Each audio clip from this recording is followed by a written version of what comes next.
Tidak sedikit orang yang mengira bahwa gaib itu artinya tidak ada.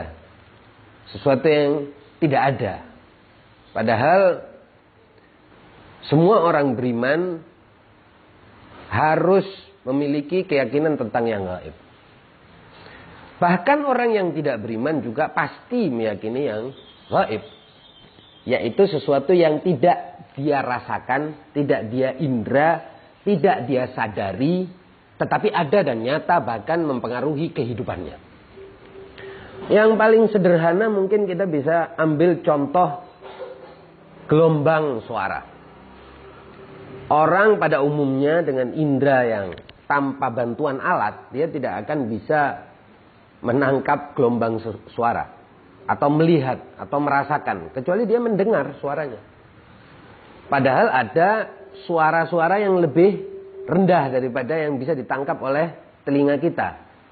Dan bukan tidak ada, gelombang itu ada, nyata, empiris bahkan, tetapi dia gaib dari panca indera kita.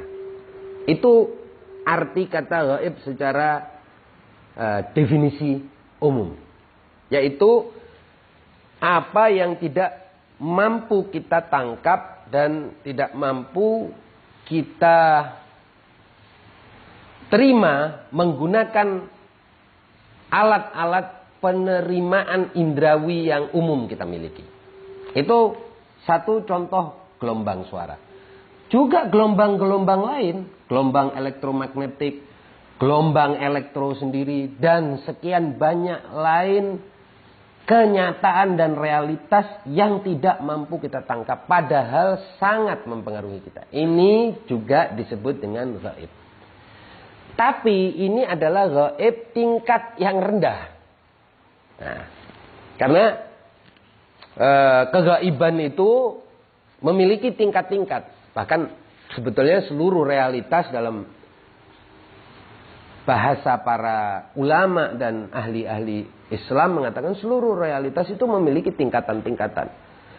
Tingkatan-tingkatan yang tinggi itu mungkin tidak semua orang mampu memahaminya. Tapi tingkatan-tingkatan yang rendah itu bisa dipahami oleh manusia. Seperti tadi tuh saya sebutkan beberapa hal gaib yang bisa dipahami oleh manusia. Bahkan setiap saat manusia menghadapi kegaiban itu. Nah, ini satu jenis kegaiban. Dan sebetulnya lebih daripada gelombang-gelombang, tadi saya bicara tentang gelombang-gelombang. Sesungguhnya di dalam diri manusia ada jutaan sel yang sebetulnya juga gaib dari pantauan indrawi manusia. Bahkan kalau kita baca buku-buku sains, kita tahu bahwa di dalam otak manusia ada beratus juta bahkan miliar sel yang tidak terpantau saking kecilnya. Tetapi mereka ini justru sel-sel ini, setiap selnya itu punya struktur. Dan setiap sel itu punya struktur luar, struktur tengah, struktur dalam. Jadi seperti organ-organ yang hidup mandiri. Seperti pasukan-pasukan yang masing-masingnya itu hidup mandiri. Ini luar biasa ini. Ilmu tentang brain ini, neurologi ini luar biasa ilmu yang menurut saya pengantar yang sangat mungkin sangat modern bagi mereka yang ingin mengenal Allah, mengenal alam-alam lain, mengenal realitas-realitas yang tinggi. Neurologi. Luar biasa sekali.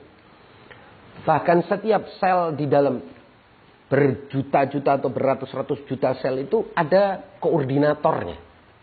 Jadi mereka bisa saling berinteraksi secara baik karena adanya koordinator. Satu pusat yang mengendalikan berjuta-juta, beratus-ratus juta sel ini untuk saling berhubungan. Ini bukan fiksi, ini fakta.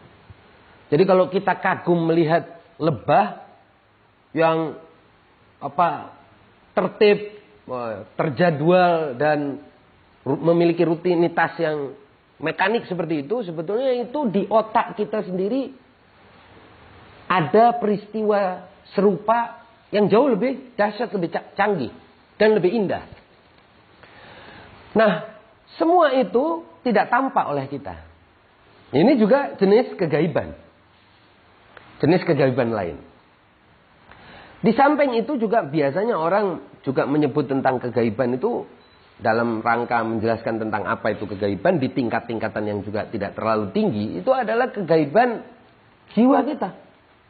Kita tahu di dalam tubuh kita ini ada dimensi lain yang tidak bisa dipantau oleh alat-alat empiris, juga tidak bisa dilihat oleh panca indera kita.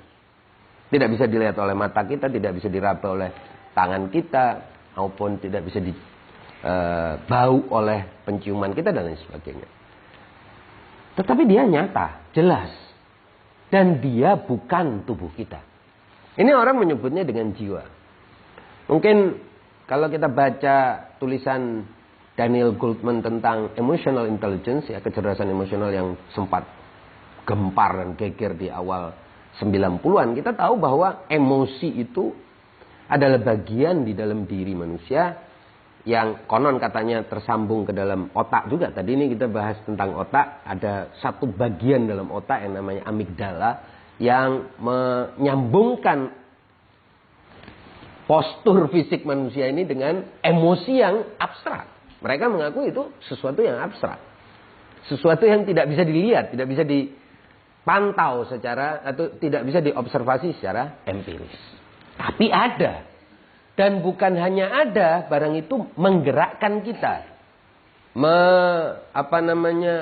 Mempengaruhi kita. Emosi ini bahkan menurut Goleman dan juga kemudian menjadi kesepakatan banyak ahli, emosi ini sesungguhnya yang paling menentukan kehidupan manusia. Di antara yang paling menentukan kehidupan manusia. Yang kalau menggerakkan, gerakannya paling efektif. Kalau mau membuat orang itu lemah, pelemahannya paling kuat, dan lain sebagainya. Emosi lebih dahsyat daripada intelek. Makanya mereka kemudian mengatakan bahwa emotional intelligence itu lebih berpengaruh terhadap kesuksesan maupun kegagalan seseorang dibandingkan dengan intellectual intelligence, rational intelligence, atau intelligence-intelligensia yang lain, kecerdasan-kecerdasan lain. Sementara ketika kita kalau kita tanya kepada para ilmuwan yang mengatakan seperti ini, termasuk Goleman ini, tentu yang dimaksud oleh buku Goleman itu adalah untuk pendidikan emosional. Kalau kita tanya di mana emosi itu, nggak ada yang bisa jawab. Artinya sesuatu itu gaib. Gaib itu secara sederhana artinya sesuatu yang tidak bisa kita tunjuk. Ini dia. Itu gaib. Biasanya gaib itu bukan, orang sering mengatakan gaib itu lawannya adalah tiada. Ini salah.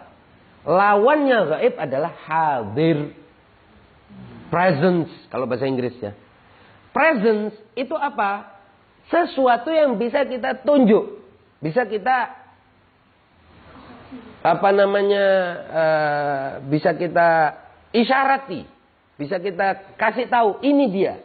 Bisa kita tangkap. Kita pegang. Dan kita sadari keberadaannya. Sementara yang gaib tidak bisa seperti itu.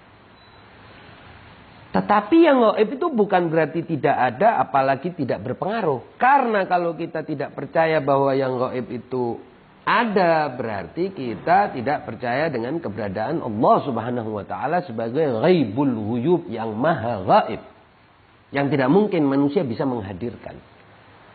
Dan ini konsep tentang Allah Subhanahu wa taala harus kita pahami, bahwa Allah Subhanahu wa taala itu nyata berpengaruh terhadap semua langkah dan kehendak kita dan cita-cita kita dan kehidupan kita dan sebagainya, tetapi dia gaib.